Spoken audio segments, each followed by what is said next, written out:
நம்முடைய தேவனாகிய கர்த்தர் நல்லவர், அவர் கிருபை என்றுள்ளது. அவருடைய மகாபெரிய ஸ்லாக்கியத்தினாலே இன்று நாம் ஒன்று கூடி வேத வசனங்களை தியானிக்க உள்ளோம்.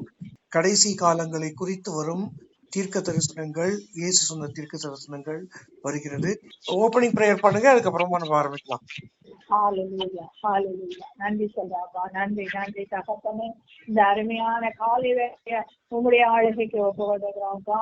நாங்க வெவ்வேறு இடத்துல இருந்தாலும் இந்த நேரத்துல உம்முடைய நாமத்தினால நாங்க கூடி வந்திருக்கிறோம் ராஜா. அப்பா, உங்களுடைய வார்த்தையை தியானிக்கவும் உங்களுடைய வார்த்தையை கற்றுக்கொள்ளவும் அப்பா எங்களுக்கு கொடுத்திருக்கிற மகா பெரிய கிருபைக்காக தயவுக்காக நன்றி சொல்றாப்பா. கற்றுக் கொடுக்கிற சகோதரனையும் உடைய ஆளுகைக்கு ஒப்பு கொடுக்கிறோம், எங்களையும் ஒப்பு கொடுக்கிறோம்ப்பா.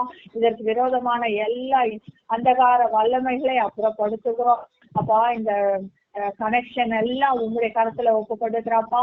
எந்த தடையும் இல்லாம நாங்க இந்த நேரத்தை உங்களுடைய பாதத்துல செலவழிக்க ஒப்பு கொடுக்கிறோம். எங்களுடைய சிந்தையும் சிதறாம அண்டவரே வார்த்தையில போக்கஸ் ஆக ஒப்பு கொடுத்து அப்பா.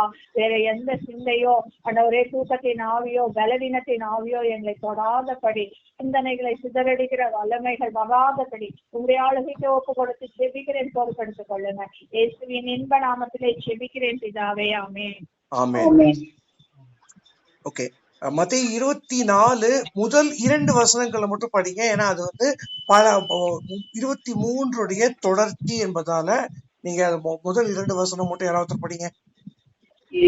இயேசு தேவாலயத்தை விட்டு புறப்பட்டு போகையில் அவருடைய சீஷர்கள் தேவாலயத்தின் கட்டடங்களை அவருக்கு காண்பிக்க அவரிடத்தில் வந்தார்கள். இயேசு அவர்களை நோக்கி, இவைகளை எல்லாம் பார்க்கிறீர்களே, இவ்விடத்தில் ஒரு கல்லின் மேல் ஒரு கல் இராதபடிக்கு எல்லாம் இடிக்கப்பட்டு போகும் என்று மெய்யாகவே உங்களுக்கு சொல்லுகிறேன் என்றார்.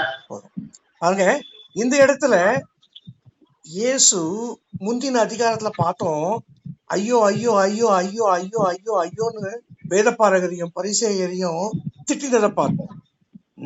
திட்டிட்டு பயங்கர கோபமா அவர் வந்து வராரு வெளியில.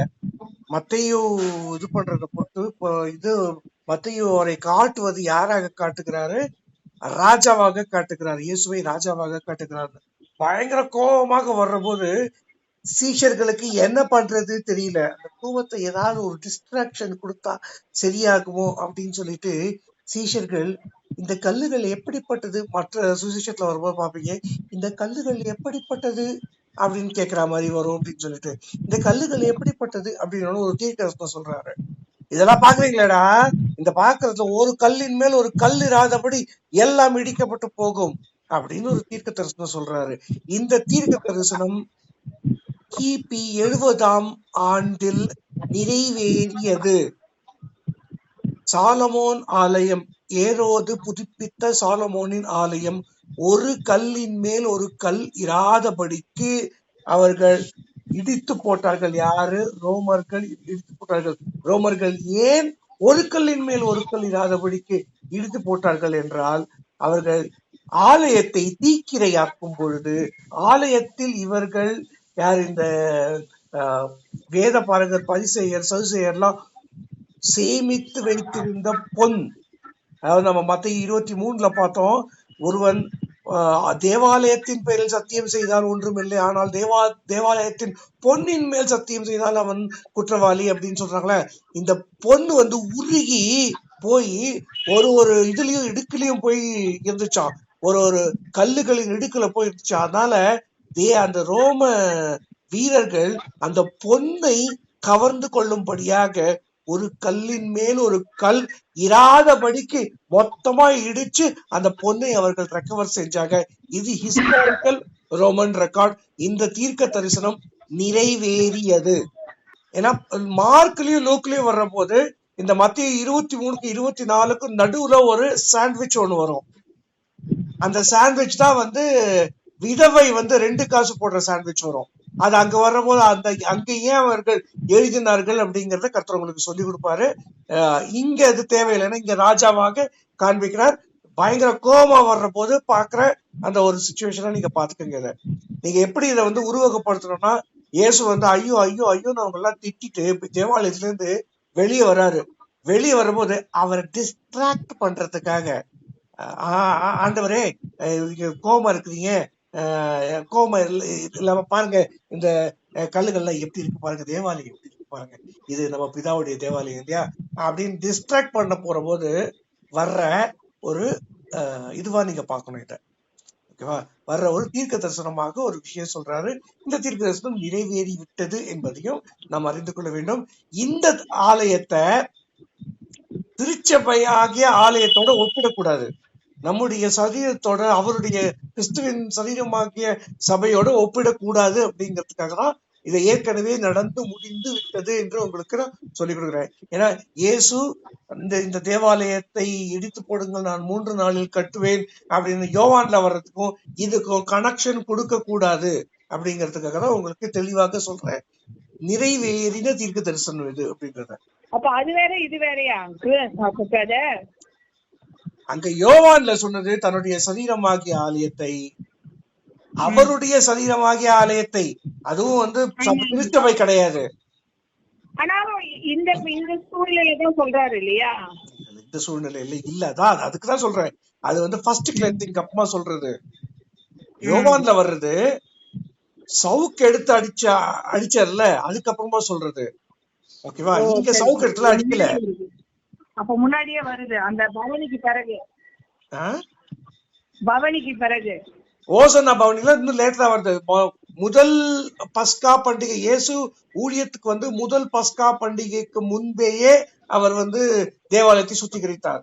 அதுக்கப்புறமா 3வது பஸ்காக்கு முன்னாடி சுத்திகரிச்சதுதான் மத்தேயுலயும் லூக்காலையும் மார்க்குலயும் வருது. யோவான்ல வர சுத்திகரிப்புன்றது முதல் பஸ்காக்கு முன்னாடியே பண்ணது. 2 வாட்டி கிளென்ஸ் பண்றாரு கர்த்தர் இயேசு. இப்பதான் கேள்விப்படுறேன் 2 தடவை சுத்திகரிக்கிறார் என்பது. இயேசுனுடைய ஊழியத்துல யோவான்ல பாருங்க, யோவான்ல இப்பதான் யோவான்ல படிச்சோம், அங்க பஸ்கா பண்டிகை சமீபமா இருந்ததுன்னு வந்திருக்கும் பாருங்க. ஜூஸ் பஸ்கா பண்டிகை சமீபமா இருந்தது.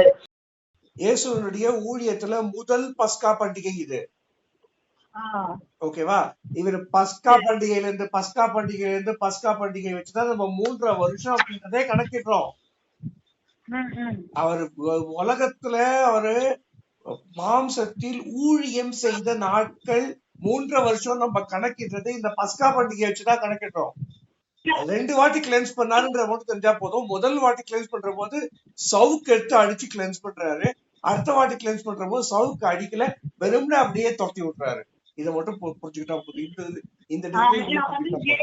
Jesus answered them, destroy this temple and I will raise it again in 3 days ன்னு சொல்லிட்டு சொல்றாரு.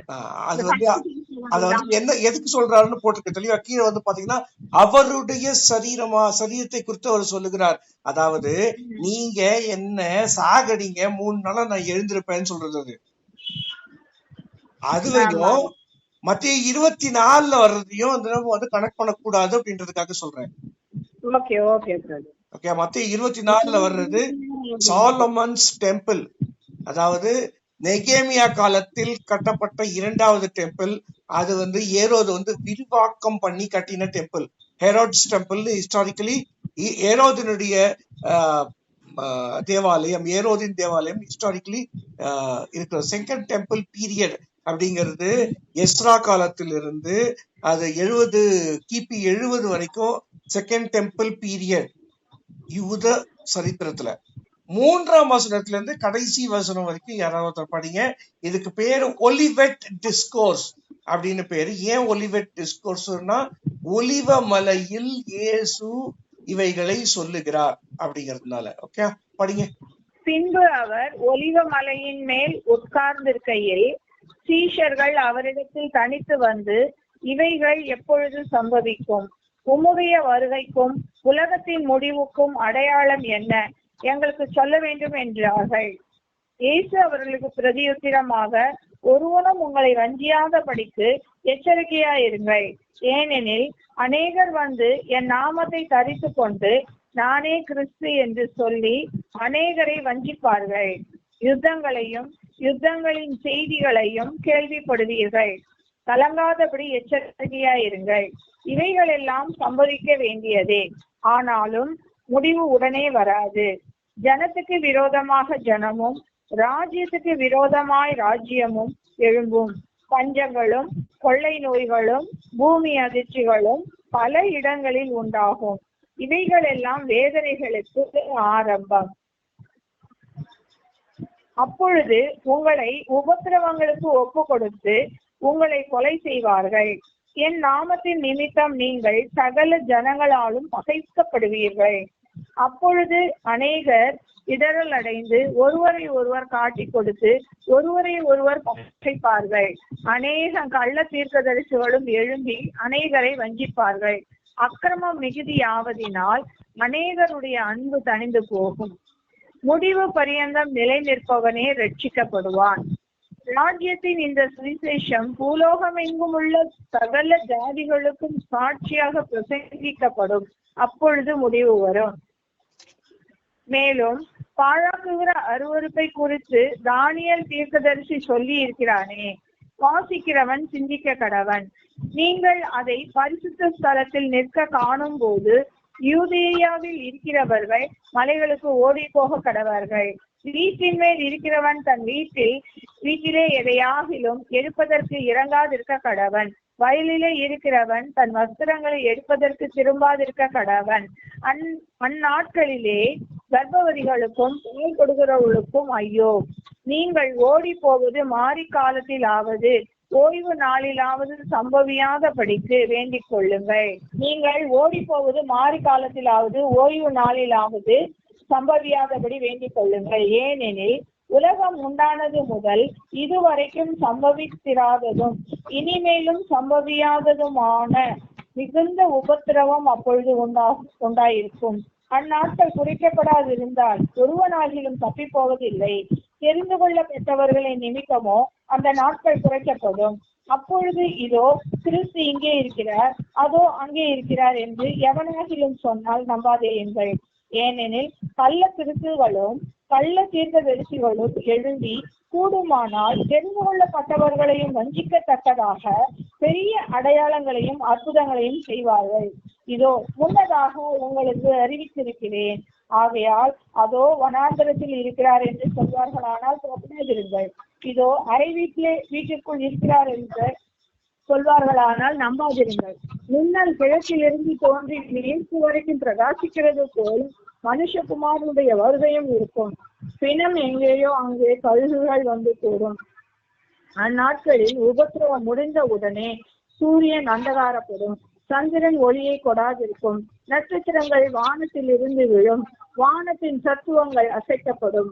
அப்பொழுது மனுஷகுமாரனுடைய அடையாளம் வானத்தில் காணப்படும். அப்பொழுது மனுஷகுமாரன் வல்லமையோடும் மிகுந்த மகிமையோடும் வானத்தின் மேகங்கள் மேல் விழுகிறது. பூமியில் உள்ள சகல போர்த்தியத்தாரும் கண்டு புலம்புவார்கள். வலுவாய் குதிக்கும் இக்கால சத்தத்தோடு அவர் தமது தூதர்களை அனுப்புவார். அவர்கள் அவரால் தெரிந்து கொள்ளப்பட்டவர்களை வானத்தின் ஒருமுனை முதற்கொண்டு மறுமுனை மட்டும் 4 திசைகளில் இருந்தும் கூட்டி சேர்ப்பார்கள். அத்திமரத்தினால் ஒரு ஓமையை கற்றுக்கொள்ளுங்கள். அதிலே இளங்கிளை தோன்றி துளிர்விடும் போது வசந்த காலம் சமீபமாயிற்று என்று அறிவீர்கள். அப்படியே இவைகளை எல்லாம் நீங்கள் காணும் போது அவர் சமீபமாய் வாசல் அருகே வந்திருக்கிறார் என்று அறியுங்கள். இவைகள் எல்லாம் சம்பவிக்கும் முன்னே இந்த சந்ததி ஒழிந்து போகாதென்று மெய்யாகவே உங்களுக்கு சொல்லுகிறேன். வானமும் பூமியும் ஒழிந்து போகும், என் வார்த்தைகளோ ஒழிந்து போவதில்லை. அந்த நாளையும் அந்த நாளிகையையும் என் பிதா ஒருவர் தவிர மற்ற ஒருவரும் அறியான். பரலோகத்தில் இருக்க தூதர்களும் அறியார்கள். நோவாவின் காலத்தில் எப்படி நடந்ததோ அப்படியே மனுஷகுமாரன் வரும் காலத்திலும் நடக்கும். எப்படியெனில் ஜலப்பிரளயத்துக்கு முன்னான காலத்திலே நோவா பேழைக்குள் பிரவேசிக்கும் நாள் வரைக்கும் ஜனங்கள் புசித்தும் குடித்தும் பெண் கொண்டும் பெண் கொடுத்தும் ஜலப்பிரளயம் வந்து அனைவரையும் வாரிக்கொண்டு போகும் மட்டும் உணராதிருந்தார்கள். அப்படியே மனுஷகுமாரன் வரும் காலத்திலும் நடக்கும். அப்பொழுது 2 பேர் வயலில் இருப்பார்கள், ஒருவன் ஏற்றுக்கொள்ளப்படுவான், ஒருவன் கைவிடப்படுவான். 2 ஸ்திரீகள் எந்திரம் அழைத்துக் கொண்டிருப்பார்கள், ஒருத்தி ஏற்றுக்கொள்ளப்படுவாள், ஒருத்தி கைவிடப்படுவாள். உங்கள் ஆண்டவர் இந்த நாளிலே வருவார் என்று நீங்கள் அறியாது இருக்கிறதினாலே விழித்திருங்கள். திருடன் இந்த ஜாமத்தில் வருவான் என்று வீட்டெஜமான் அறிந்திருந்தால் அவன் விழித்திருந்து தன் வீட்டை கண்ணவிட ஒட்டான் என்று அறிவீர்கள். நீங்கள் நினையாத நாளிலே மனுஷகுமாரன் வருவார். நீங்களும் ஆயத்தமாயிருங்கள். ஏற்ற வேளையிலே தன் வேலைக்காரருக்கு போஜனம் கொடுத்து அவர்களை விசாரிக்கும்படி எஜமான் வைத்த உண்மையும் விவேகமுள்ள ஊழியக்காரன் யாவன்? எஜமான் வரும்போது அப்படி செய்கிறவனாக காணப்படுகிற ஊழியக்காரனை பாக்கியவான். தன் ஆஸ்திகள் எல்லாவற்றின் மேலும் அவனை விசாரணைக்காரனாக வைப்பான் என்று மெய்யாகவே உங்களுக்கு சொல்லுகிறேன். அந்த ஊழியக்காரனோ பொல்லாதவனாய் இருந்து என் ஆண்டவர் வர நாள் செல்லும் என்று தன் உள்ளத்தில் சொல்லிக் கொண்டு தன் உடன் வேலைக்காரரை அடிக்க தொடங்கி வெறியரோடே புசிக்கவும் குடிக்கவும் தலைப்பட்டால் அந்த ஊழியக்காரன் நினையாத அங்கே அழுகையும் பற்கடிப்பும் உண்டாயிருக்கும். நம்மளுக்கு படிக்கிறதுக்கு 51 வசனம்னா வந்து 49 வசனங்கள் வந்து இந்த ஒலிவ டிஸ்கோர்ஸ் அப்படிங்கிறது வந்து சொன்னா ஒலிவ மலையில் செய்த பிரசங்கம் இது அப்படின்றதுனால ஒலிவ டிஸ்கோர்ஸ் அப்படின்னு இதை அழைப்பார்கள். ஆக்சுவலா இது வந்து சொல்லப்படுறது 4 பேருக்கு தான். அது நீங்க எங்க பார்க்கலாம் அப்படின்னா மார்க் எழுத சுவிசேஷத்துல பார்த்தோம் அப்படின்னா பேதுருவும் அந்திரியாவும் யோவானும் யாக்கோபும் வந்து கேட்கிறார்கள். அந்த 12 பேர்ல 4 பேர் தான் வந்து கேட்கிறாங்க. என்ன புரிஞ்சுக்கணும் அப்படின்னா இயேசுனுடைய இன்னர் சர்க்கிள் ஏற்கனவே சொல்லி கொடுத்துருக்கேன், பேதுரு யாக்கோபு யோவான்னு. ஓகேவா? இந்த இடத்துல அந்திரியா சேர்ந்துக்கிறாரு. அப்படின்னா என்ன அப்படின்னா there is a change in Andrew. ஓகேவா?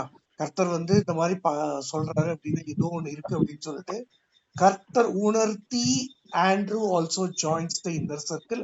At this particular point, he asked the question. அப்படின்றத புரிஞ்சுக்கணும். ஒலிவ மலையில் உட்கார்ந்து இருக்கும் போது கேட்கிறார். ஒலிவ மலை என்பது இயேசு அடிக்கடி விசிட் பண்ண இடம்.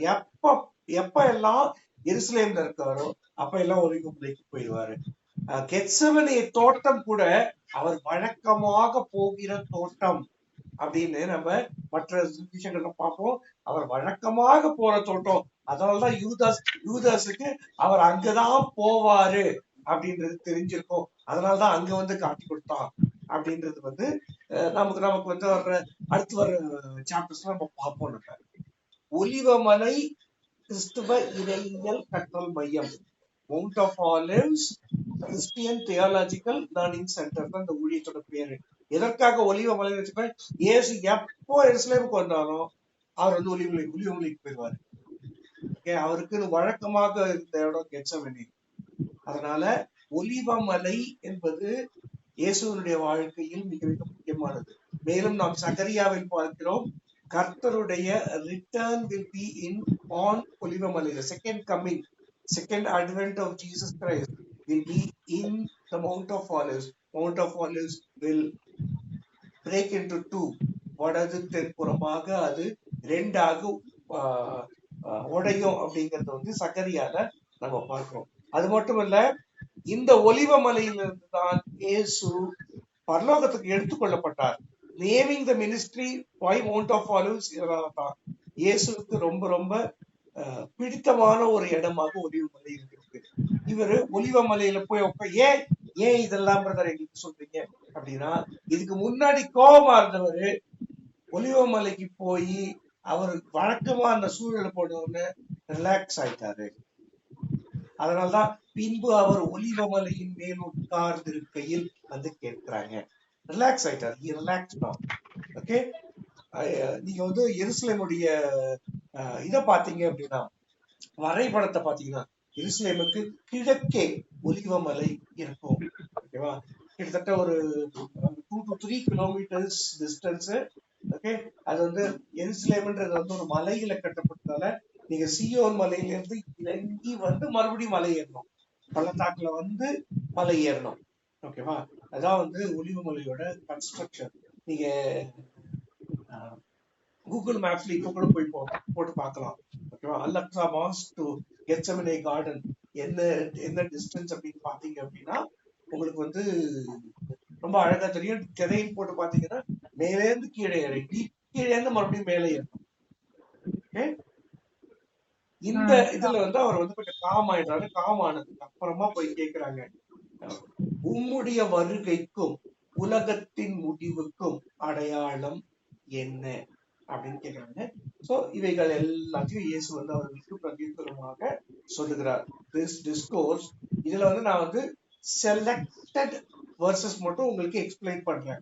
ஓகே, ஃபுல்லா எக்ஸ்பிளைன் பண்ணணும் அப்படின்னா இதுக்கு மட்டுமே, இதையும் ரெவலேஷனையும் சேர்த்து மட்டுமே ஒரு வருஷத்துக்கு எக்ஸ்பிளைன் பண்ணலாம். அவ்வளவு இன்ஃபர்மேஷன் இருக்கு. I am going to select certain versus and explain. Okay, இல்ல பிரதர் எனக்கு ஃபுல்லா வேணும் பிரதர் அப்படின்னா கடைசி கால உபதேசங்கள் அப்படின்னு தனியா உங்களுக்கு ஒரு கோர்ஸ் நடத்தினாதான் என்னால ஃபுல்லா எக்ஸ்பிளைன் பண்ண முடியும். இப்பே சொல்றதையும் ஏன் பிரதர் இதெல்லாம் நீங்க எனக்கு சொல்லி கொடுக்கலையே பிரதர் அப்படின்னு நீங்க கேட்டீங்க அப்படின்னா அதுக்குதான் பைபிள் உங்க கையில இருக்கு. நீங்க உட்காந்து நீங்க தேடினாலே கர்த்தர் உங்களுக்கு வெளிப்படுத்துவார். அதுல செலக்ட் வெர்சஸ் மட்டும் தான் நான் பண்ணுவேன். 5ஆம் வசனம் படிக்க யாராவது? ஏனெனில் அநேகர் வந்து என் நாமத்தை தரித்துக் கொண்டு நானே கிறிஸ்து என்று சொல்லி அநேகரை வஞ்சிப்பார்கள். ஓகே, என் நாமத்தை தரித்துக் கொண்டு இருக்கு இல்லையா, தரித்துன்றதே கிடையாது எங்கேயுமே. இது நான் மூல பாஷையிலேயே பார்த்தா தரித்து இல்ல. இங்கிலீஷ்ல கொஞ்சம் படிங்க 5ஆம் வசனத்தை. For many will come in my name, claiming I am the Messiah, and will deceive many. Okay, so தரித்து வரல பாத்தீங்களா, கிளைமிங் தான், தரித்து வரல. ஓகே, அது தரித்து அப்படின்ன உடனே நான் உங்களுக்கு ஏற்கனவே சொல்லி கொடுத்த ரோமர் 13 கடைசி வசனத்தை நீங்க இதோட சேர்க்க கூடாதுன்றதுக்காக சொல்றேன். தமிழ்ல வர்ற சில மொழிபெயர்ப்பு பிரச்சனைகள்ல இதுவும் உண்டு. ரோமர் 13 கடைசி வசனம், துரிச்சைகளுக்கு இடமாக உங்களுடைய உடலை பேணாமல் இருந்து கர்த்தராகிய இயேசு கிறிஸ்துவை தரித்துக் கொள்ளுங்கள். அதுவும் இதுவும் கிடையாது. கர்த்தராகிய இயேசு கிறிஸ்துவை நாம தரித்துக் கொள்ளணும், அது உண்மை.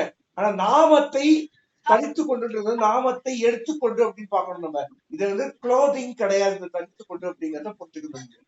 அநேகரை வஞ்சிப்பார்கள். நானே கிறிஸ்து, ஐ ஆம் கிரைஸ்ட். ரீசன்ட் டேஸ்ல ஐ ஆம் கிரைஸ்ட் சொன்னவங்க யாராவது உங்களுக்கு தெரியுமா? Lorry, brother lorry. Lorry, okay. இப்போ ரீசெண்டா ஒரு பன்னடை கைது பண்ணாங்க. ஒரு பன்னடைய சிவசங்கர் பாபான்னு. ஆமா ஆமா ஆமா, அந்த ஆளும் நானும் கிறிஸ்து அப்படின்னு சொன்னாங்க தெரியுமா?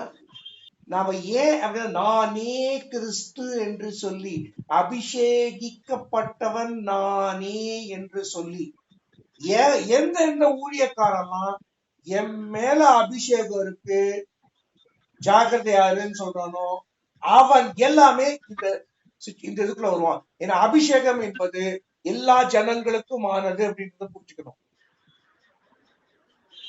என் மேல அபிஷேகம் ஜாக்கிரதையாரு எவன் சொல்றானோ அதுக்குள்ள வருவான். நிறைய பேர் இப்ப சொல்றாங்க பிரதர், அவங்க எல்லாம் இந்த கேட்டகரியில வருவாங்கன்ற. ஏன் அப்படின்னா இவர்கள் தங்களை கிறிஸ்து என்று சொல்லிக் கொள்ளுங்கள். கிறிஸ்துனா என்ன அர்த்தம்? அபிஷேகிக்கப்பட்டவன் அப்படின்னு அர்த்தம். கிறிஸ்டோஸ், மெஸ்ஸியா அப்படின்னா என்ன அர்த்தம்? அபிஷேகிக்கப்பட்டவன் அர்த்தம். நானே கிறிஸ்து அப்படின்னா என்ன அர்த்தம்? என்கிட்ட மட்டும்தான் அபிஷேகம் இருக்கு, உங்ககிட்ட இல்ல, ஜாகிரதையா இருக்கு அப்படின்னு சொல்றாங்க. ஓகே, அப்படின்னு சொல்றோம். எல்லாம் இந்த இதுக்குள்ள வருவாங்க. இப்ப பாருங்க, இப்ப யாரெல்லாம் நீங்க வகைப்பதி பிரித்து அவர்கள் அநேகரை வஞ்சிப்பார்கள். இவர்கள் பின்னாடி அநேகர் போவார்கள், அநேகர் வஞ்சிக்கப்படுவார்கள். வஞ்சிக்கப்படுவார்கள் என்று யார் சொன்னீங்க? இயேசு சொல்லியிருக்கிறார். அவர்கள் அநேகரை வஞ்சிப்பார்கள். ஓகே, அவர்கள் பின்னால் போவார்கள் எல்லாருமே வஞ்சிக்கப்பட்டு இருக்கிறார்கள். ஓகே, அடுத்தது 12ஆம் வசனம் படிங்க. அக்கிரமம் மிகுதியாவதனால் அநேகருடைய அன்பு தணிந்து போகும். அக்கிரமம் மிகுதியாவதனால் அநேகருடைய அன்பு தணிந்து போகும். இங்க அன்பு அப்படின்னு வருது அகாப்பே அன்பு. 4 வகை அன்பு இருக்கு. அகாப்பே தெய்வீக அன்பு, ஈரோஸ் காமம், பிலையோஸ் சகோதர ஸ்நேகம், பாசம் தாய் பாசம் தந்தை பாசம் பிலையோஸ், ஸ்டோர்கே ஐயோ பாவம் அப்படின்னு சொல்லிட்டு நம்ம கழிவு இரக்கம் காட்டுவதுதான் 4 வகை அன்பு. ஓகேவா? இதுல மீதி 3 இருக்கும், அகாப்பே மட்டும் இருக்காது. தெய்வீக அன்பு தணிந்து போகும். இக்காலத்தில் நாம் தெய்வீக அன்பை கிறிஸ்தவர்களிடத்திலேயே பார்ப்பது கடினமாக இருக்கிறது. இதனால கடைசி காலத்துல நம்ம வாழ்ந்துட்டு இருக்கோன்றத புரிஞ்சுக்கணும். கிறிஸ்தவர்கள் இடத்திலேயே ஏதாவது ஒரு பெனிஃபிட் கிடைச்சாதான் நாங்க வந்து அன்பு செலுத்துவோம். அதாவது எதையுமே எதிர்பார்க்காத அன்புன்றது கிறிஸ்தவர்களிடையிலேயே கம்மியாக தணிந்து கொண்டிருப்பது கடைசி காலத்துல நாம இருக்கோம். எந்த ஒரு பெனிஃபிட்டும் எதிர்பாராமல் அன்பு செலுத்துவது.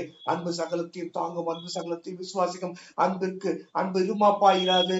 அந்த எல்லாத்தையும் எடுத்து பாத்தீங்கன்னா 1 கொரிந்தியர் 13 வர்ற அன்பு, அந்த அன்பின் தன்மைகளை நாம் வெளிப்படுத்தவில்லை என்றால், இயேசுவனுடைய ஒரே கட்டளையான ஒருவர் அன்பு கூறுங்கள் என்று அவர் கொடுத்த அந்த கட்டளையை கிறிஸ்தவர்கள் மீறுகிறார்கள்.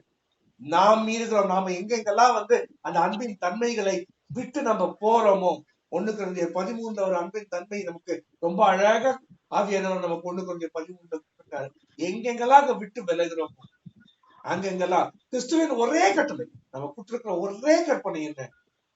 அதனாலதான் மாண்டி தர்ஸ்டே, மேண்டேட்டரி மேண்டேட் அப்படின்றதெல்லாம் மாண்டி தர்ஸ்டே கொண்டாடுறாங்க.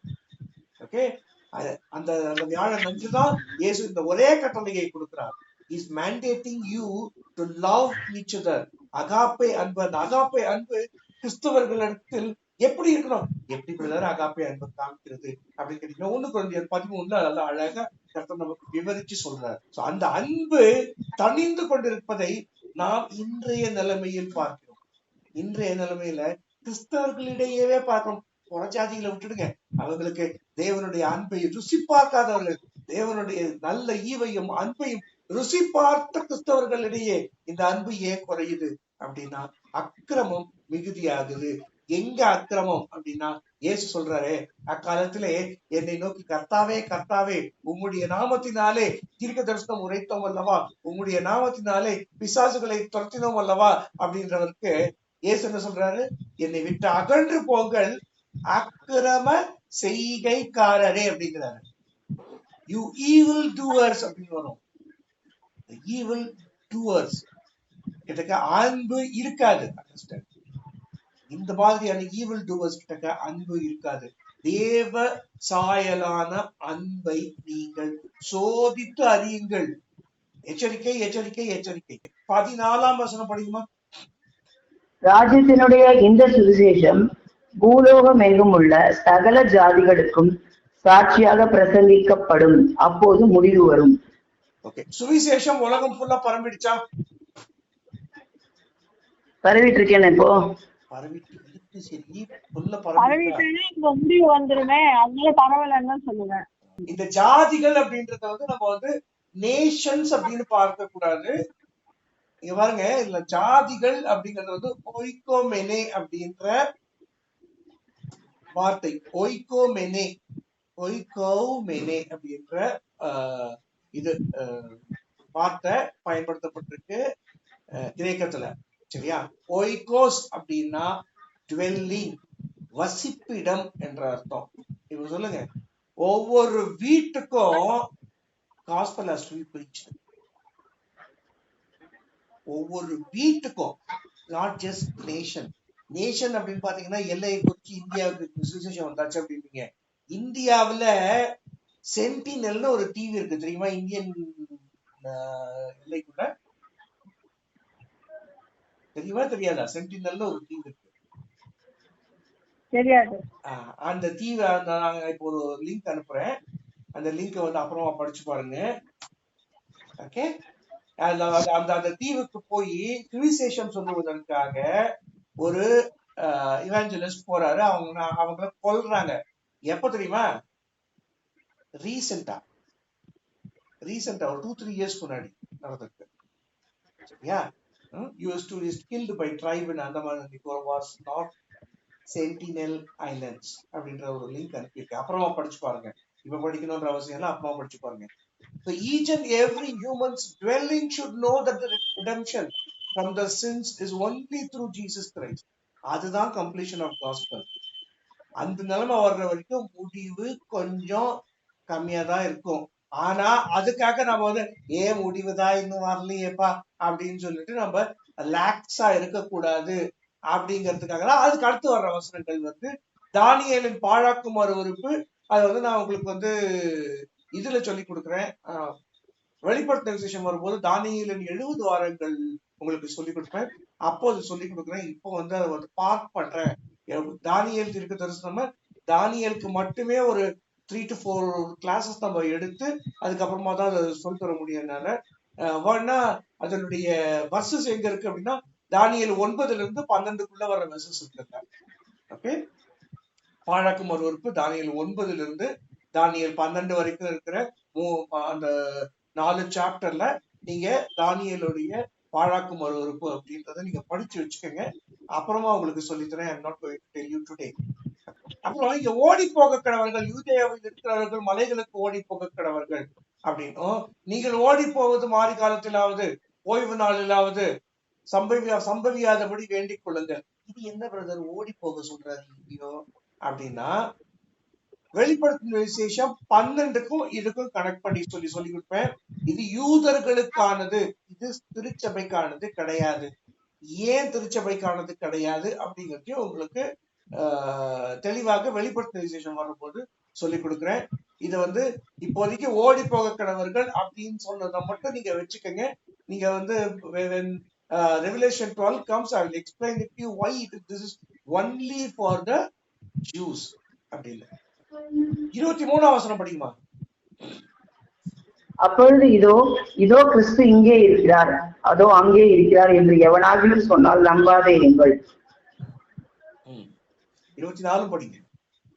ஏனெனில் கள்ள கிறிஸ்துக்களும் கள்ள தீர்க்கதரிசிகளும் எழும்பி கூடுமானால் தெரிந்து கொள்ளப்பட்டவர்களையும் வஞ்சிக்கத்தக்கதாக பெரிய அடையாளங்களையும் அற்புதங்களையும் செய்வார்கள்.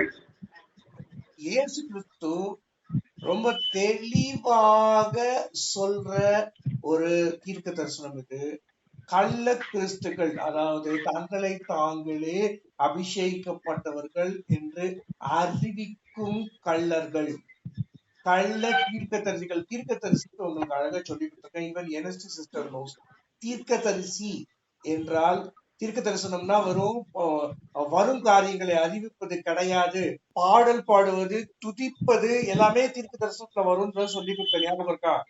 தீர்க்க தரிசனம் என்பது வெறும் வருங்காரியங்களை அறிவிக்கிறது கிடையாது. இதை மட்டும் இப்ப தெரிஞ்சுக்கங்க. ஓகே, பாடல்கள் மற்றும் துதி இவைகள் எல்லாமும் தீர்க்க தரிசனத்துல வரும் அப்படின்றத சொல்லி கொடுத்துருக்கேன். இந்த கள்ள தீர்க்க தரிசிகள் யார் தெரியுமா? சிம்பிள். பாடல்ல இயேசு எனும் நாமம் வரணும், அது கள்ள தீர்க்க தரிசிகளின் பாட்டு. என்ன பிரதர் புசுக்குன்னு போட்டீங்க? நாங்க பாடுற பாட்டுல 90% பாட்டு அப்படிதானே பிரதர் இருக்கு அப்படின்றீங்களா? நான் சொல்றீங்க, உங்க கையில இருக்கிற பைபிள் சொல்லுது. உங்க கையில இருக்கிற பைபிள் எங்க சொல்லுது தெரியுமா? இது கள்ள தீர்க்க தரிசிகள் 1 யோவான் 2 எடுத்துக்கோங்க. 22, 23 ரெண்டுத்தையும் படிங்க. 1 யோவான் 2, 22, 23 படிங்க. இயேசுவை கிறிஸ்து அல்ல என்று மறுதளிக்கிறவனே அல்லாமல் வேறு யார் பொய்யன்? பிதாவையும் குமாரனையும் மறுதளிக்கிறவனே அன்றி கிறிஸ்து. குமாரனை மறுதளிக்கிறவன் பிதாவை உடையவன் அல்ல, குமாரனை அறிக்கையிடுகிறவன் பிதாவையும் உடையவனாய் இருக்கிறான். இயேசுவை அறிக்கையிடாத எந்த பாட்டுமே வந்து தேவனை மகிமைப்படுத்தாத பாட்டு. என்ன பிரதர் இப்படி சொல்றீங்க? நாங்க பாடுற பாட்டுல ஒரு சிம்பிள் பாட்டு சொல்லுமா? ரொம்ப ரொம்ப ஃபேமஸ் பாட்டு. அதுல இயேசுன்ற நாமமே வராது. எனக்கு ரொம்ப பிடிச்ச பாட்டு. சொல்லுங்க பிரபு. திருக்கரத்தால் தாங்கியனை திருச்சித்தம் போல் வழி நடத்தும், இதுல இயேசு நாமம் இல்லை, ஆதலினால் வழி நடத்தும் இயேசுவே என்று பாடுங்கள். பாருங்க, ஆங்கில பாட்டுக்கள் பிளஸட் அஷ்யூரன்ஸா இருக்கட்டும், அமேசிங் கிரேஸா இருக்கட்டும், எதுலயுமே இயேசுவோட நாமம் இல்லை. ஏன்னா வானத்தின் கீழே நமக்கு எந்த நாமமும் கொடுக்கப்படுங்க. அது தெரியும் தானே எல்லாருக்கும்? நீங்க சொன்னீங்க நிறைய இடத்துல நீங்க வந்து இயேசுன்ற பேரு கிறிஸ்துன்ற பேரை ஆட் பண்ணி பாடிட்டு இருக்கேன். நான் வந்து சில இடத்துல எல்லாம் பேர் இயேசுவோட பேர் இருக்காது இல்லையா, எந்த இடத்துல பேரை போட முடியுமோ அந்த இடத்துல போட்டு அதோட சேர்த்து இழுத்து பாடிடுவேன். அப்படிதான் பாடணும், அப்படிதான் பாடணும். ஓகேவா? அப்போஸ்தலர் நடவடிக்கைகள் 4:12 எடுத்து வாசிங்க. அவரால் அன்றி வேறொருவராலும் ரட்சிப்பு இல்லை. நாம் ரட்சிக்கப்படும்படிக்கு வானத்தின் கீழெங்கும் மனுஷர்களுக்குள்ளே அவருடைய நாமமே அல்லாமல் வேறொரு நாமம் கட்டளையிடப்படவும் இல்லை என்றான். புரியுதுங்களா? இயேசு கிறிஸ்து, நசரேயனாகிய இயேசு கிறிஸ்துவின் நாமத்தினாலேயே. 10ஆம் வசனம் பாருங்க. உங்களால் சிலுவையில் அறையப்பட்டவரும் தேவனால் மரித்தோருக்கு எழுப்பப்பட்டவருமாகிய நசரேயனாகிய இயேசு கிறிஸ்துவின் நாமத்தினாலேயே அல்லாமல் வேறொருவராலும் ரட்சிப்பு இல்லை. நாம் ரட்சிக்கப்படும்படிக்கு வானத்தின் கீழங்கும் மனுஷர்களுக்குள்ளே அவருடைய நாமமே அல்லாமல் வேறொரு நாமம் கட்டளையிடப்படவும் இல்லை. நிறைய இடத்துல வந்து நீங்க வந்து எல்ரோயி எல்ரோயி என்னை கண்டீரே நன்றி ஐயா, உம்மை முழு உள்ளத்தோடு ஆராதிப்பேன். எவரை முழு உள்ளத்தோடு ஆராதிக்கிறீங்க? இயேசுவே முழு உள்ளத்தோடு ஆராதிப்பேன். இயேசுனுடைய நாமம் இல்லாம வேற ஒரு நாமம் கட்டளையிடப்படும். ஏகோவா சம்மா, ஏகோவா என்னும் நாமமும் உங்களுக்கு கட்டளையிடப்படல. புரிச்சுக்கங்க. வேதத்தின்படி ஏகோவா என்னும் நாமமும் ரட்சிக்கப்படுவதற்கு கட்டளையிடப்படவில்லை. எகோவா என்னும் நாமத்தை நீங்க உயர்த்தி பிடிக்கிறீங்களா? எகோவா தேவனுக்கு 1000 நாமங்கள், எதை சொல்லி பாடிடுவேன் அப்படின்னு சொல்லிட்டு நீங்க எகோவா என்னும் நாமத்தை மட்டும் உயர்த்தி பிடிக்கிறீங்களா? அதனால உங்களுக்கு ரட்சிப்பு கட்டளையிடப்படவில்லை. எகோவாவுக்குள் இருக்கும் யெஷுவா அப்படின்ற நாமம் தான் உங்களுக்கு கட்டளையிடப்பட்டிருக்கிறதுன்னு இயேசு என்னும் நாமத்தினுடைய எண் இலக்கவியல் உங்களுக்கு சொல்லி கொடுத்திருக்கேன். ரொம்ப ரொம்ப முக்கியம். அது இயேசுனுடைய நாமமே இல்லாமல் வேறொரு நாமம் நமக்கு கட்டளையிடப்படவில்லை. அதனால நீங்க பாடுற பாடல்கள்ல ஜாக்கிரதையா இருங்க. நீங்க பாடுற பாடல்கள்ல இயேசுனுடைய நாமத்தை எடுத்துக்கொண்டு வாருங்கள் அப்படிங்கறத உங்களுக்கு எச்சரிக்கையாக கட்டளை கொடுக்குறாரு. ஓகே, இது வரைக்கும் ஏதாவது கேள்விகள் இருந்தா கேட்கலாம். அதுக்கப்புறமா அடுத்த ஸ்டெப்ஸ்க்கு போறது. இது பாருங்க, கள்ள கிறிஸ்துக்களும் கள்ள தீர்க்க தரிசிகளும் கூடுமானால் தெரிந்து கொள்ளப்பட்டவர்களையும் வஞ்சிக்கத்தக்கதாக. நீங்க தெரிந்து கொள்ளப்பட்டவர்கள் அப்படின்னா உங்களையும் வஞ்சிக்கிறதுக்காக ரொம்ப இனிமையான பாடல்கள் வரும். இயேசுனுடைய நாமத்தை அறிக்கை செய்யாத எந்த ஒரு பாடலுமே என்னது கள்ள தீர்க்க தரிசனம். புரிஞ்சுக்கணும். ஏன்னா அவனையே அல்லாமல் மாம்சத்தில் வந்த இயேசுவை மறுதளிக்கிறவனே அந்தி கிறிஸ்து. ஓகேவா? இதுவும் 1 யோவான்ல இருக்கு. படிங்க. 1 யோவான் படிச்சு பாத்தீங்கன்னா அந்தி கிறிஸ்துவ பத்தி எல்லாம் நிறைய எழுதிப்பாரு. இப்போ இருக்கிறார்கள் நிறைய அந்தி கிறிஸ்துக்கள் அப்படின்னு எழுதுவாரு. இப்போ AD 90 எழுதுறாரு அவரு. இப்போ இருக்கிறாங்க அந்தி கிறிஸ்து அப்படின்னு. அப்புறம் இந்த காலத்துல இன்னும் ஜாஸ்தியா இருப்பாங்க. எங்க எல்லாம் இயேசுவை நடுமையமாக வைக்காமல் எந்த பாடல்கள் எல்லாம் வருதோ, நிறைய பாடல் இப்போ இருக்கிற பாடல்கள் எல்லாம் பாத்தீங்க அப்படின்னா, இன்னொரு விஷயம், ரொம்ப ரொம்ப முக்கியமான விஷயம், இதை நீங்க தெளிவாக கேட்டுக்கொள்ளுங்கள். ஓகேவா? நிறைய பாடல்கள் சுயத்தை நடுமையப்படுத்தி வருகின்றன. ஓகேவா? நிறைய பாடல்கள் வருகின்றன. திருக்கரத்தால் தாங்கி என்னை வழி நடத்தும் சுயம். தேவனை மகிமைப்படுத்தி வரும் பாடல்கள் மிக மிக மிக மிக குறைவு. ஸ்தோத்திரம் இயேசுநாதாவை உமக்கென்றும் ஸ்தோத்திரம் ஸ்தோத்திரமே அப்படின்னு வர்ற பாடல்கள் ரொம்ப குறைவாக இருக்கு. ஓகேவா? வெறும் கையாய் நடந்து போனேன், இது பரிவாரம் எனக்கு தந்தீர், எனக்கு ரட்சிப்பு கொடுத்தீரு, நான் நான் நான் அப்படின்னு வர்றது மிக மிக அதிகமாக இருக்கிறது. அந்த மாதிரி ஒரு பாட்டு பாடும் போது புறஜாதி அதை பாக்குறது, சோ இப்படிப்பட்ட தேவனை நம்மளும் இது பண்ணணும்னு நினைக்கிறதுக்கு தானே எழுது. இப்படிப்பட்ட தேவனை, அதாவது நீங்க தேவனை ஆராதிக்க பாடுறீங்களா? புறஜாதிகளுக்காக பாடுறீங்களா? தேவனை ஆராதிக்கிறது இருக்கட்டும். இப்ப நம்ம அவரை பத்தின ஒரு மகிமையை நம்ம சொல்றோம். என் லைஃப்ல இப்படி நடந்துச்சு, என் வாழ்க்கையில அவர் இப்படி சரி பண்ணாரு அப்படின்னு சொல்றச்சு, அவங்க வந்து அதை யோசிச்சு ஓகே இப்படிப்பட்ட ஒரு புரிஞ்சுக்கங்க. நான் பாடல்களை பாடல்களை நீங்கள் வர்ஷிப் போது பாடாதீங்கன்ற. Worship is for worshipping God, not for worshipping your self. Okay, thanksgiving is different. அதுக்கு உங்களுக்கு தனி கிளாஸ் தான் எடுக்கணும். நான் டேபர்னக்கல் வே ஆஃப் வர்ஷிப்னு ஒரு இது அமிச்சனா, உங்களுக்கு டேபர்னக்கல் வே ஆஃப் வர்ஷிப்னு ஒரு டாக்குமெண்ட் அமிச்சனா, இல்ல அனுப்பல, உங்களுக்கு அனுப்பல, அனுப்பிச்சு வைக்கிறேன். டேபர்னக்கல் வே ஆஃப் வர்ஷிப், ஒரே ஒரு சாங் அந்த மாதிரி பாடணும், thanks giving song. Worship session போது ஃபர்ஸ்ட் சாங் தேங்க்ஸ் கிவிங் சாங்கா பாடணும். அதுக்கப்புறம் you have to concentrate on Jesus, the salvation through Jesus, the sacrifice of Jesus, and then go into the progress into the holy of holies. இதத்தான் நீங்க வந்து பார்க்கணும். டேபர்னக்கல் way of worship உங்களுக்கு நான் அனுப்பி வைக்கிறேன், அது உங்களுக்கு ரொம்ப யூஸ்ஃபுல்லா இருக்கும். அது என் மீறுதல்கட்காய் அவர் அழிக்கப்பட்டார், என் பாவங்கள் கட்காய் அவர் நொறுக்கப்பட்டார். தப்பே கிடையாது. This is good, this is right. First song is right. Okay, you're thanking for his sacrifice. Okay, அதுலயும் இயேசு கிறிஸ்துவின் அன்பு என்று மாறாது, இயேசுடைய நாம வர்றதுனால இட் இஸ் ரைட். புரியுதுங்களா? ஓகே, அதை விட்டுட்டு நாதா உன் திருக்கரத்தில் இசைக்கருவி நான் நாள்தோறும் பயன்படுத்தா, எந்த நாதாவை சொல்றீங்க? இயேசு நாதா உன் திருக்கரத்தில்னு பாடுங்க. நல்ல பாடல்களை பாடுங்க, பாட வேண்டாம்னு சொல்ல. இயேசுனுடைய நாமத்தை நீங்க இன்வோக் செய்யுங்கன்னு சொல்றேன். வேதத்தின்படி நான் சொல்றேன், உங்களுக்கு அவராலே அன்றி வேதம் ரட்சிப்பு இல்லை. நாம் ரட்சிக்கப்படும்படிக்கு வானத்தின் கீழும் மனுஷர்களுக்குள்ளே அவருடைய நாமமே இல்லாமல் வேறொரு நாமம் கட்டளையிடப்படவும் இல்லை. யெஷுவா மஷியா அப்படின்ற நாமத்தை மட்டுமே கர்த்தர் வந்து தூக்கி வச்சிருக்கார். இயேசு யெகோவா தேவன் தூக்கி வச்ச நாமம் அது. இயேசுன்ற நாமத்தை இன்வோக் செஞ்சு பாடுங்க.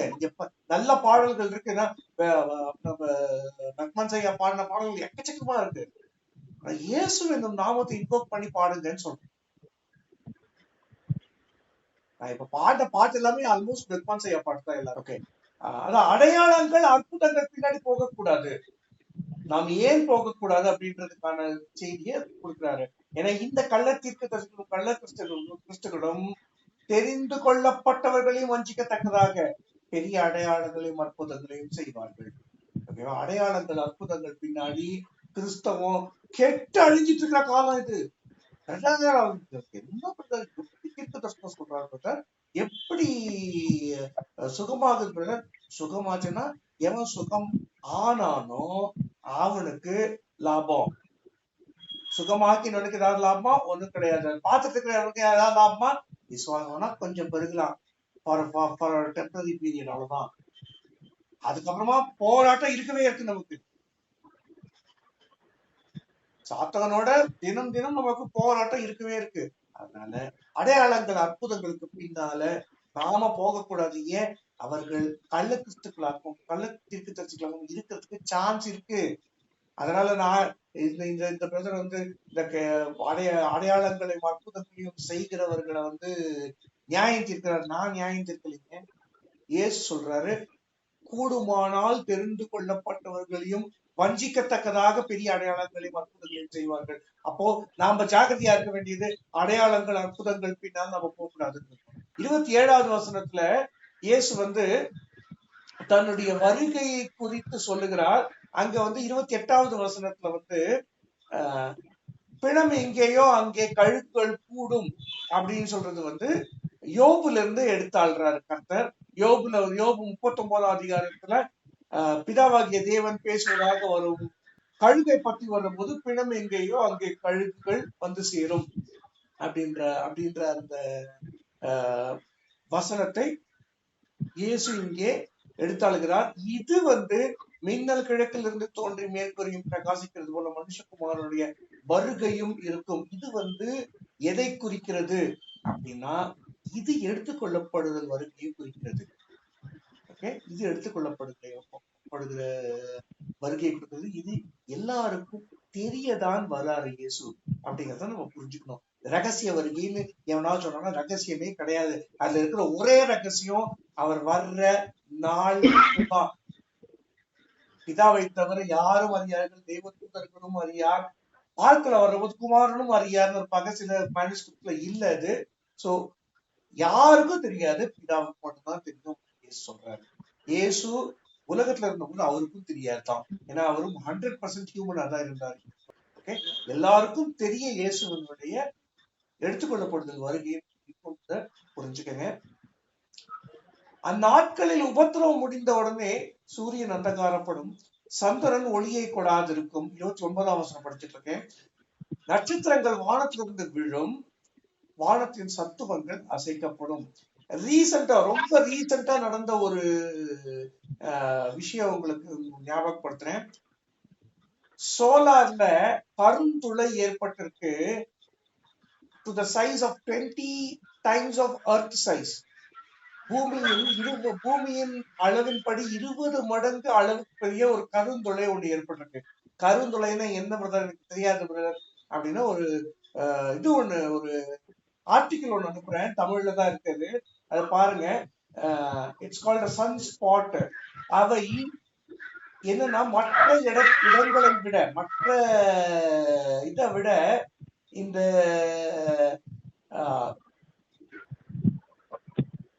இந்த இந்த இடம் வந்து மற்ற ஏரியாஸை விட ஹாட்டா இல்ல, அதனால அந்த கருந்துளை அப்படின்றாங்க.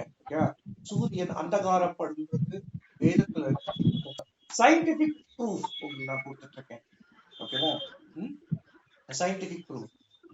இன்னொன்னு, நான் உங்களுக்கு ஏற்கனவே ப்ரிவிலேஜ்டு பிளானட் அப்படின்ற ஒரு வீடியோ பார்க்க சொன்னேன். பாத்தீங்களா? சிஸ்டர் தவிர இது 2 பேரும் பார்த்துக்கணும். பாத்தீங்களா? தயவு செஞ்சு பாருங்க. உங்களுடைய நாம் வசிக்கும் இந்த பூமின்றது எவ்வளவு ஸ்லாக்கியம் உள்ளதுன்றதை புரிஞ்சுப்பீங்க. நாம் வசிக்கும் இந்த பூமியானது மிகவும் ஸ்பெஷல் இன் லார்ட்ஸ் ஐஸ் அப்படின்றது நீங்க அப்பதான் புரிஞ்சுப்பீங்க. அப்ப ஒரு இது பார்க்கும் பொழுது ஸ்தோத்திரம் கர்த்தாவே, ஸ்தோத்திரம் கர்த்தாவே, ஸ்தோத்திரம் செய்யாம உங்களால இருக்கவே முடியாது. அவ்வளவு டீடைல்ஸ் அந்த புத்தகத்துக்கு. ஓகேவா, இது ஆல் தீஸ் ஆர் சயின்டிபிக்கலி, நீங்க go back to the science and see, அப்போ உங்களுக்கு புரியும் எவ்வளவு கிருபையா கர்த்தர் நம்மள வச்சிருக்காருன்றத. 48ஆம் வசனத்துல இது பாருங்க, ஒரு உவமை ஒண்ணு வருது. ஓகே, அந்த உவமையில ஒண்ணு மட்டும் உங்களுக்கு நான் டீடைல் பண்ணி சொல்லிடுறேன். அதுக்கப்புறமா இன்னைக்கு கிளாஸ முடிச்சுக்கலாம். இன்னைக்கு புக் ஆஃப் ரெவலேஷன் போக முடியாது, டைம் ஆயிடுச்சு. தன் வேலைக்காரரை அடிக்க தொடங்கி வெறியரோடு புசிக்கவும் வெறிக்கவும் முற்பட்டால் அப்படின்னு அந்த அடிப்பது அப்படிங்கறத மட்டும் உங்களுக்கு, அடிப்பது, புசிப்பது, குடிப்பது, இதை மட்டும் எனக்கு கற்றுக் கொடுத்த எக்ஸ்பிளனேஷன் சொல்றேன். அடிப்பது என்ன அப்படின்னா, இயேசு 23ஆம் அதிகாரம் மத்தேயுல 7 ஐயோ ஐயோ ஐயோ சொல்றாங்க இல்லையா, அந்த காரியங்களை செய்வது. இந்த 7 ஐயோ ஐயோ ஐயோ என்ன அப்படின்னா, கிங்டம் ஆஃப் ஹெவனை பூட்டி போடுறது, பரலோக ராஜ்யத்தை பூட்டி போடுவது, மற்றவர்களுக்கு சொல்லித்தராமல் இருப்பது, வேதத்தை சொல்லித்தராமல் இருப்பது, ஃபைனல் கமிஷன், ஆஃபரிங்ஸ், என்கிட்ட காசு கொடுன்னு சொல்றது, தசம பாகம் என்கிட்ட கொடுன்னு சொல்றது, பாத்திரங்களை கழுவது, மிக்வேவை ஒரு மிக்வே அப்படிங்கிறது பாத்திரம் மட்டும் இல்ல, ஒரு மனுஷனையும் குறிக்கும். ஞானஸ்தானம்ன்றதே மிக்வேல இருந்தா வந்து, ஞானஸ்தானத்தை ஒரு சடங்காக செய்வது. Do not be unclean inside. இருதயத்துல சுத்தம் இல்லாம இருப்பது. இந்த மாதிரியான காரியங்களை செய்வது அடிப்பது, உடன் வேலையாட்களை அடிப்பது தான். நம்ம எல்லாருமே தேவனுக்கு ஊழியம் செய்யணும் அப்படிங்கறத உங்களுக்கு சொல்லி கொடுத்துருக்கேன். உடன் வேலையாட்களை அடிப்பது என்னது, தனக்கு ஏற்றபடி வேதத்தை புரட்டி போதிப்பது. இது அடிக்கிறதுக்கு சமானம். ஓகேவா, ஈட்டிங், accepting such doers. ஐயோ ஐயோ ஐயோ வேதப்பாரர்களுக்கு பரிசெய்யன்னு சொன்னாலே, இப்படி செய்கிறவர்களை அக்செப்ட் செய்வது. அவங்க தேவனுடைய ஊழியக்காரங்க தானே, பரவாயில்ல ஒன்றும் சொல்லாதீங்க அப்படின்னு சொல்றது, அவங்களை அக்செப்ட் பண்றது. ஏன்னா யூதர்கள் தாங்கள் யாரை அக்செப்ட் பண்ணாங்களோ அவங்களோட மட்டும்தான் புசிப்பார்கள் ஏற்கனவே சொல்லி கொடுத்துருக்காங்க. அக்செப்ட் பண்றது, அவங்களோட கொண்டாட்டங்களை செய்வது. ட்ரிங்கிங், குடிப்பதுன்னா அவங்க யூதர்கள் கொண்டாட்டத்தில் மட்டுமே திராட்சரசத்தை குடித்தார்கள் அப்படிங்கிறதையும் சொல்லி கொடுத்துருக்காங்க. கொண்டாடுவது, அவர்களோட கூட ஃபெஸ்டிவல்ஸை செலிப்ரேட் பண்றது, எல்லாமே என்னது தவறு. இயேசு நமக்கென்று ஒரு சில ஆத்மாக்களை கொடுத்திருக்கிறார். அவர்களுக்கு ஜாக்கிரதையாக நாம் அவர் வருமளவும் உண்மையுள்ளவர்களாக அவரவருக்கு தேவையான அப்பத்தை அவர்களுக்கு நாம் கொடுத்து கொண்டே இருக்க வேண்டும். இல்லைன்னா நம்ம அடிக்க தொடங்கி வெறியரோட புசிக்கவும் குடிக்கவும் தொடங்கி இருக்கிறோம். புரிஞ்சுக்கங்க. இதான் கர்த்தர் இன்னைக்கு உங்களுக்கு கொடுக்கிற விஷயம். பிரதர் இதெல்லாம் சரி பிரதர், நான் எப்படி பிரதர் இதுல இருந்து இந்த விஷயத்துல இருந்தும் தப்பிக்கிறது, எப்படி நான் பியூரா இருக்கிறது அப்படின்னா, யூதா எழுதிய நிருபம் 22-25 அப்புறமா போய் படிச்சு பாருங்க. This is how you can be.